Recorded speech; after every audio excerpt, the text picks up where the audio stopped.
जोंनि दखानाव मदि सारा नायनो बेरायनो फैदों माने जायगा दखानखौ माने माबायदि सोलिगासिनो दं बेबायदि नायफैदों आरो नायगिदिंफैदों। नै जोंना केसियारा जिरायनानै दङ बायदिसिना लिरगासिनो दङ। ओमफ्राय जोंजों लोगो मोननानै दसे सेलफि लाफाबाय आरो मदि सारा लोगो मोननानै।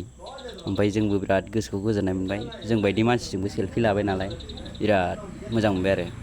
लोगोफोर नायलांदो भिडिअखौ जोबजासिम बरियानो।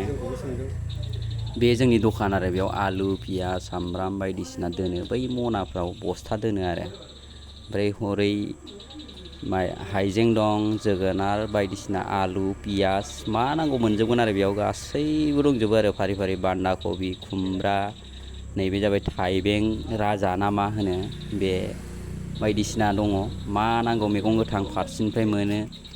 बेयाव दङ बिट दङ ओमफ्राय ओरै दुन्दिया बायदिसिना दं बेलाहि अनेक थालिर बायदिसिना दं आरो। ओमफ्राय जोंना खामानिया बिराद इजि आरो जिराय जिराय थाबाय थानाय आरामनो नायबायल' थानांगौ। ओमफ्राय जों दा आराम जिरायना दङ बिदिनो मबाइल दा आङो भिडिअ खालामगासिनो आरो जिरायनानै।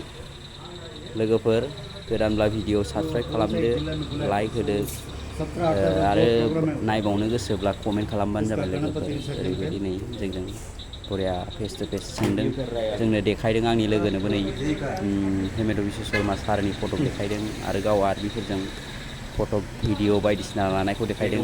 आसामनि होननाय लोगो लोगो जोंखौ बिराद मोजां माबा खालामबाय आरो जेनेबा नैबे सारा नायफैनानै नोंथांमोना नायलांबाय थादो देखायलांबाय थागोन जों आरो जायगाफ्राव